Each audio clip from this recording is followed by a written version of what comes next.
তো দেখো, what is statistical inference, discuss it's classification.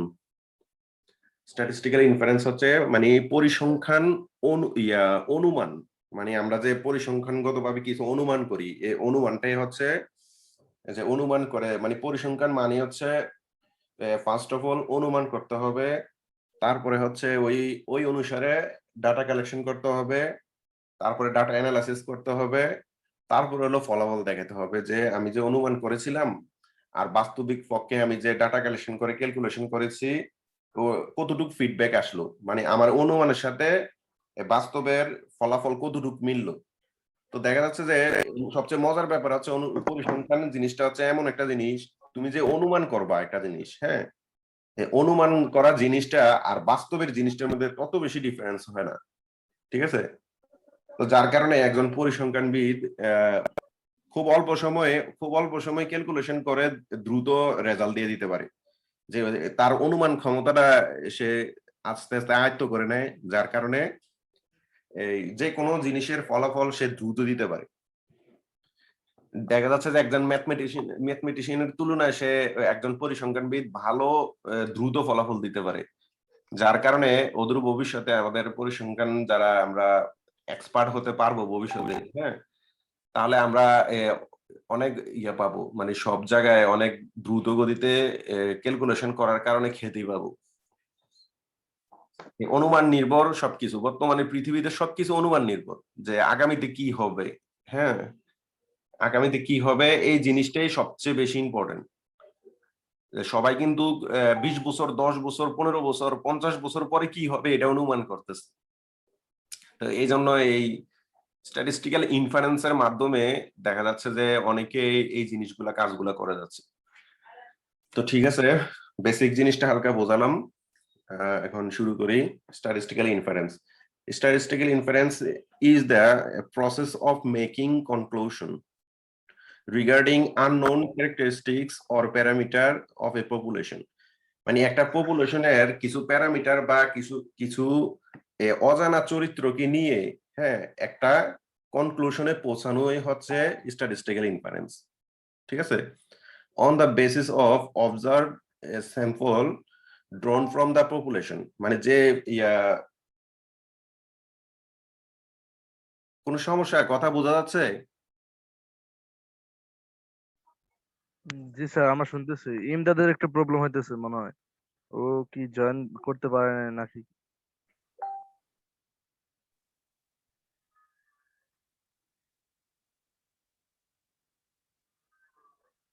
পুরো ক্লিক করতে বলো এর উপরে, ওটার উপরে ক্লিক করলে তো হয়ে যায়। বলছে ওরে, আমাদের গ্রুপে বলছে, তার ওর বলেছি ও মনে তো হয় পারে নেটওয়ার্কের না কেন সমস্যা। জানি না। নেটওয়ার্কের কারণে আর কি ভালো করে শোনা যেতে পারতাছে না। হ্যাঁ, নেটওয়ার্কের সমস্যা হতে পারে। দেখো, statistical inference is the process of making conclusion regarding unknown characteristics or parameter of a population, মানে একটা পপুলেশনের একটা অজানা ক্যারেক্টার বা চলক সম্পর্কে আমরা ধীরে ধীরে কনক্লুশন মানে কি পরিসমাপ্তিতে পৌঁছাই কিছু অন দা বেসিস অফ নির্ভর করে the observe sample ড্রন from the population. মানে পপুলেশন মানে কি, এখানে হচ্ছে সমগ্র পপুলেশনটা, পরিসংখ্যানের ভাষায় কিন্তু জনগণ বোঝায় না, ঠিক আছে? এটা হলো সমগ্র। আমি যে যে জায়গা থেকে কোনো স্যাম্পল টেনে নিয়ে আসবো বা স্যাম্পল ধরবো, ওই অংশটাই হচ্ছে পপুলেশন। মনে করো আমাদের কলেজের সমস্ত কলেজটা হচ্ছে পপুলেশন, এর মধ্যে আমি স্যাম্পল ড্র করলাম যে পরিসংখ্যান বিভাগের স্টুডেন্ট 10 জন স্টুডেন্ট, ঠিক আছে? তাহলে 10 জন স্টুডেন্ট হচ্ছে স্যাম্পল, আর পুরো কলেজের সাপেক্ষে কলেজটা হচ্ছে পপুলেশন। হ্যাঁ, কলেজের সাপেক্ষে আমি পরিসংখ্যান বিভাগ থেকে 10 জন স্টুডেন্টের নাম টেনে নিয়ে আসলাম, তাহলে এটা হচ্ছে স্যাম্পল। তাহলে দেখো, there are two type of inference. Inference দুই প্রকার, একটা হচ্ছে ডিডাকটিভ ইনফারেন্স আর একটা হচ্ছে ইনডাকটিভ ইনফারেন্স। একটা হচ্ছে নিম্নগামী বা অবরোহী, আর আরেকটা হচ্ছে আরোহী বা ঊর্ধ্বগামী। কথা না বোঝা গেলে অবশ্যই বলবা। Deductive inference, it is a judgment or generalized based on anxious promise and assumptions, মানে এই জিনিসটা হচ্ছে এটা মানে ডিডাকটিভ ইনফারেন্সটা যেটা এটা হচ্ছে মানে সাধারণত জাজমেন্ট করা হয় বা মানে বিবেচনা করা হয় বা জেনারেলাইজ বা মানে ক্যালকুলেশন করা হয় বা মানে পদ্ধতিগতভাবে সিস্টেম করা হয় দ্য বেজ অন অ্যাংজিয়াস মানে কি কিছু উদ্বিগ্ন মানে মনে করো দেশের পরিস্থিতি কিছুটা খারাপ, হ্যাঁ, তো এই অবস্থায় কি হতে পারে আগামীতে, যেমন বর্তমান সিচুয়েশনে কালকে কি হবে এটা কেউ আজকে বলতে পারবে, কিন্তু অনুমান ঠিকই করতে পারবে। এটা হচ্ছে মানে মানুষ উদ্বিগ্ন যে যেমন শিক্ষা প্রতিষ্ঠান খুলতে পারতেছে না, সরকার খুবই উদ্বিগ্ন সরকার কিভাবে ডিসিশন নিবে এই জিনিসটা সে মানে ডাটা অ্যানালাইসিস করার চেষ্টা করতেছে। দেখবা যে শিক্ষামন্ত্রী বারবার বলে যে আমরা ডাটা অ্যানালাইসিস করতেছি, ডাটা কালেকশন করতেছি, আমরা এ ব্যাপারে খুবই উদ্বিগ্ন, আমরা জানি যে ছাত্রছাত্রীরা শিক্ষকরা অনেক উদ্বিগ্ন আছে। তো এই জিনিসটা হচ্ছে ডিডাকটিভ ইনফারেন্স, ঠিক আছে। Promise and assumption. After this process is conclusion derived by prior reasoning. মানে পূর্ব যুক্তির সাহায্যে বা পূর্ব যুক্তির সাহায্যে মানে তাৎক্ষণিক কোনো কিছু ক্যালকুলেশন না করে পূর্ব যুক্তি দেখিয়ে সে কনক্লুশনে পৌঁছায়। In fact, this type of inference has no statistical importance. তো দেখা যাচ্ছে যে আমি কোনো স্ট্যাটিস্টিক্যাল রেফারেন্স বা স্ট্যাটিস্টিক্যাল সূত্র ইউজ না করে আমি জাস্ট একটা পূর্বের কিছু কারণ বা পূর্বের কোনো কিছু দেখে আমি ফলাফল দিয়ে দিলাম, তাহলে দেখা যাচ্ছে যে এই জিনিসটাই স্ট্যাটিস্টিক্যালি এত বেশি ইম্পর্টেন্সই নাই, ঠিক আছে। Example, a general comment about average age of group of a student of a class is cloudness of day. মনে করো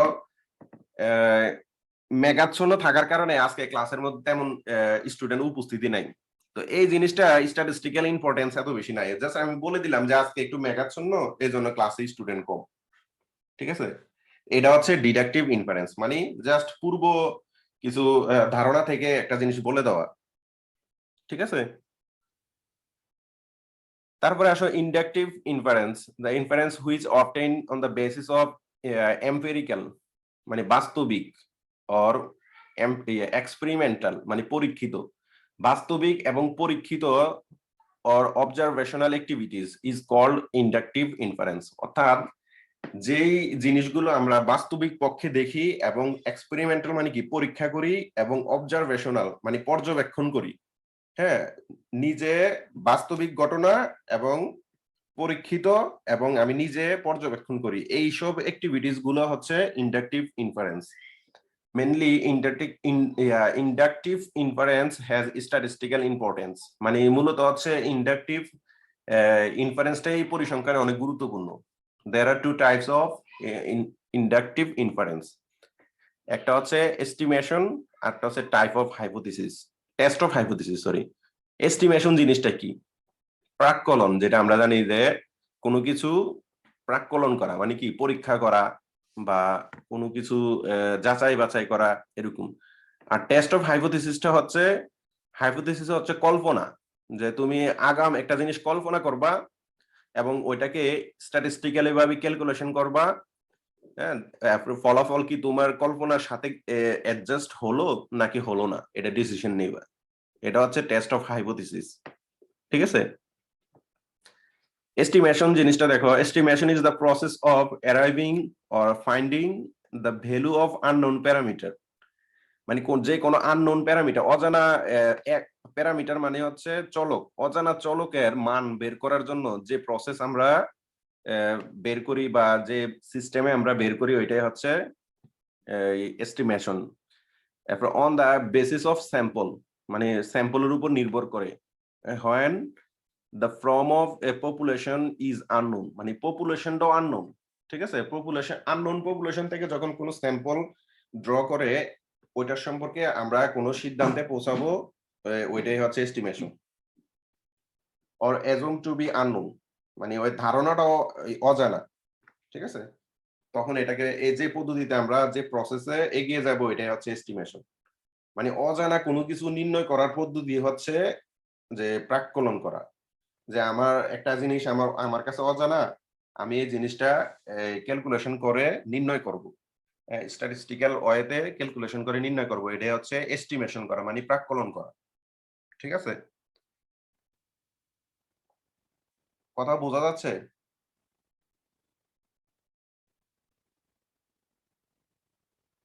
কারা কারা উপস্থিত আছো? হ্যাঁ জি স্যার স্যার, বোঝা বোঝা যাচ্ছে যাচ্ছে। স্যার। ওকে, ধন্যবাদ। তারপরে দেখো, let x1 x2 dot dot xn be a random sample of size and drawn from population having density function f of x theta, হ্যাঁ, where theta is unknown parameter in the population। অর্থাৎ x টা হচ্ছে parameter, থিটাটাও parameter. হ্যাঁ, এখানে x টা হচ্ছে sample আর থিটাটা হচ্ছে unknown parameter. বুঝতে পারছো?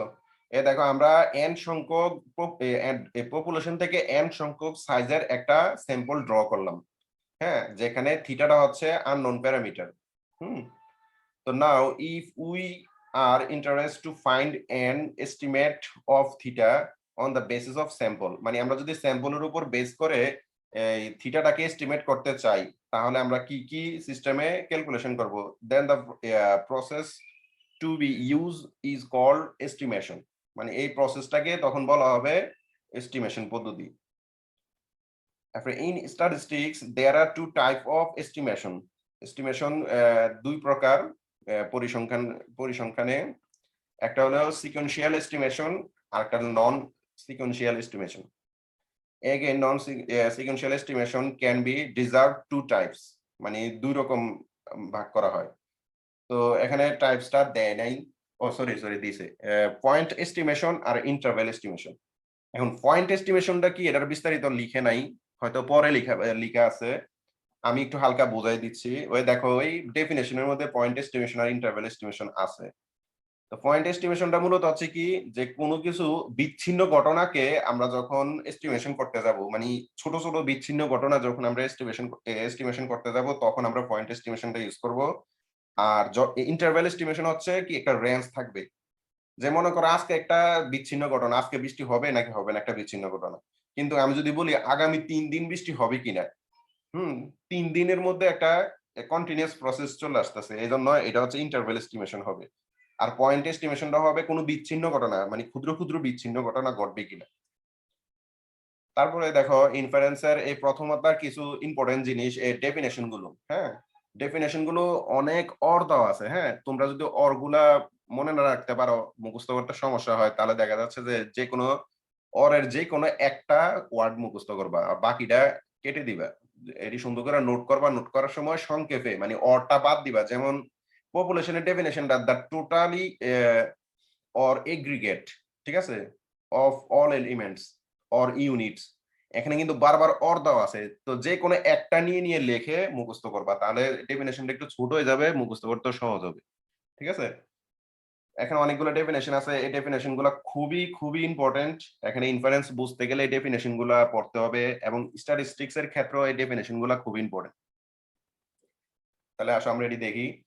পপুলেশন জিনিসটা কি, যে সমগ্র, যেটা বাংলা হচ্ছে the totally or aggregate of all elements or units processing certain characteristics of interest in any particular investigation or inquiry is known as population। মানে আমরা যদি কোনো সমগ্র থেকে কোন চারিত্রিক গুণাগুণ বৈশিষ্ট্য, হ্যাঁ, এলিমেন্ট মানে কি উপাদান যদি সংগ্রহ করি, তাহলে এই যে অংশটা থেকে আমরা এই উপাদানগুলো সংগ্রহ করলাম, ওই উপাদানটাকে বলা হবে সমগ্রক বা পপুলেশন। ঠিক আছে, তারপরে দেখো sample, the representative part of population which is used to estimate the constant of population is called sample। যে আমরা একটা সমগ্রক থেকে যে নমুনাগুলো সংগ্রহ করে নিয়ে আসলাম কি এস্টিমেট করার জন্য, হ্যাঁ, এস্টিমেট করার জন্য বা প্রাক্কলন করার জন্য যে জিনিসগুলো সমগ্রক থেকে তুলে নিয়ে আসলাম বা নিয়ে আসলাম, ওই মানে রিপ্রেজেন্টেটিভ মানে কি, যে প্রতিনিধিত্বকারী যে পার্ট গুলো আমরা পপুলেশন সমগ্র থেকে তুলে নিয়ে আসলাম, এটাই হচ্ছে স্যাম্পল। ঠিক আছে, তারপরে আসো parameter. The unknown characteristics of population are usually called parameter। প্যারামিটারটা হচ্ছে একটা আননোন চরিত্র, একটা পপুলেশন থেকে আমরা একটা আননোন চরিত্র তুলে নিয়ে আসলাম। হ্যাঁ, তাহলে এটা হবে প্যারামিটার। মনে করো আমি তোমাদের 10 জন স্টুডেন্ট, একটু আগে বললাম না আমি সমগ্র কলেজ থেকে আমি 10 জন স্টুডেন্ট স্যাম্পল হিসাবে ড্র করলাম। ঠিক আছে, এখন 10 জন স্টুডেন্টের আমি যদি বয়স নির্ণয় করতে চাই আর হাইট নির্ণয় করতে চাই, ঠিক আছে, বয়স আর হাইট এই দুইটা হবে প্যারামিটার। আমি কি কারো বয়স আর হাইট জানবো, কিন্তু আমি এস্টিমেট করতে পারবো বা অ্যাজাম্পশন করতে পারবো যে তোমাদের বয়স 19 বছর নয় 20 বছর, 19 থেকে 20। আমি যদি বলি যে এক্সাক্ট 19 বছর, এটা পয়েন্ট এস্টিমেশন হবে। আমি যদি বলি যে এটা তোমাদের বয়স 18 থেকে 20 এর মধ্যে হবে, তাহলে এটা ইন্টারভ্যাল এস্টিমেশন হবে। কথা বোঝা গেছে? তো দেখা যাচ্ছে যে এই বয়স আর তোমাদের উচ্চতা আমি আগাম থেকে কিছু অ্যাজাম্পশন করলাম, এটাই হচ্ছে ইনফারেন্সের পদ্ধতি। আর প্যারামিটার হচ্ছে এই বয়স আর উচ্চতাটা। ঠিক আছে, এটা হচ্ছে প্রথমে আমি তো আর জানার কথা না যে এই জন্য আননোন ক্যারেক্টারিস্টিক্স বলা হয় অফ দ্য পপুলেশন আর usually called parameter. Example the population mean, population mean, variance. এই ভেরিয়েন্স মিন হচ্ছে মিউ, আর ভেরিয়েন্সটা এখানে ভুল করছে।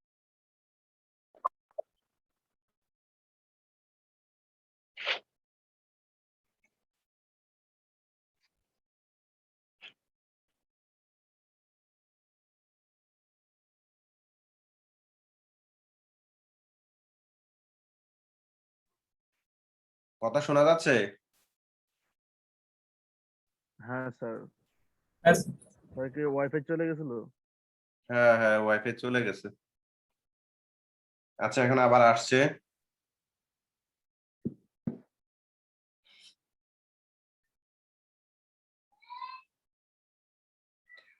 তো ঠিক আছে, দেখো যে the population mean, variance, mode, median. মানে মিন হচ্ছে গড়, ভেরিয়েন্স হচ্ছে কি ভেদাঙ্ক, মোড হচ্ছে কি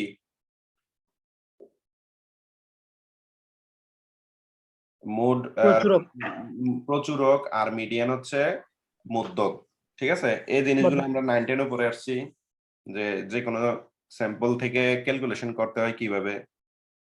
আর a common example of parameter. ঠিক আছে, এগুলো হচ্ছে প্যারামিটারের কমন এক্সাম্পল। এরপর আসো স্ট্যাটিস্টিক। মানে এই জিনিসটা হচ্ছে স্ট্যাটিস্টিক, হ্যাঁ, নমুনাজ মান। ঠিক আছে, the estimate of certain parameter is called statistic. আমি যে জিনিস সার্টেন একটা জিনিস ক্যালকুলেশন করব বা এস্টিমেট করব, ওটাই হচ্ছে স্ট্যাটিস্টিক। এই statistic is generally A function of set of sample value. মানে যে কোনো স্যাম্পল ভ্যালুর একটা সার্টেন ফাংশনে হচ্ছে স্ট্যাটিস্টিক। যেমন the sample mean, sample mean মানে কি এক্স বার, এক্স বার মানে হচ্ছে summation x divided by n. ঠিক আছে, মানে সমগ্র সবগুলো আমরা যে গড় নির্ণয় করি আর কি, মূলত হচ্ছে গড়ের মানটাই হচ্ছে একটা স্ট্যাটিস্টিক। তারপরে আমরা যে ভেরিয়েন্স নির্ণয় করি, ভেরিয়েন্সের মানটা হচ্ছে একটা স্ট্যাটিস্টিক। মানে আমরা এটার একটা ফর্মুলা শিখবো যে এস স্কোয়ার একটা ফর্মুলা শিখবো, এই ফর্মুলাটাই হচ্ছে একটা স্ট্যাটিস্টিক। হ্যাঁ, মিডিয়ান আর স্ট্যাটিস্টিক, মানে এটার নামটা হচ্ছে প্যারামিটার, জাস্ট নামটা হচ্ছে প্যারামিটার, কিন্তু ফর্মুলা সহ আমরা যে স্যাম্পল মিনটা নির্ণয় করবো, মানে গড়টা নির্ণয় করব, যে সূত্রটা অথবা যে মানটা পাবো, এটা হচ্ছে একটা এক একটা স্ট্যাটিস্টিক। ঠিক আছে,